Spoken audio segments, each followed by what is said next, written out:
რას ვიტყვი კიდევ ჩვენ და ამათ რა აქვთ ხოლმე რომ თითზე დახვეული რომ აი პერსონალური ასისტენტის პროგრამა გვაქვს და გამოიყენოს ასისტენტი და გადავიდეს სხვა ქალაქში და ისწავლოს.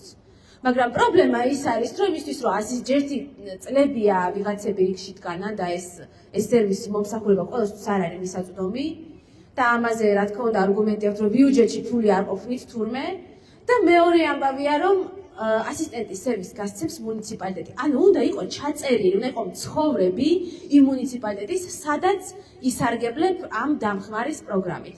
და შენ თუ ვისაც საკუთარი სახლები აქვთ და ბინები მრავალი და მილიონები, ამას ვერასდროს ვერ გაიგებენ, როგორი რთული არის, როცა შენ არ გაქვს საკუთარი სახლი, რომ სადმე ვინმესთან ჩაეწერო, მიეწერო.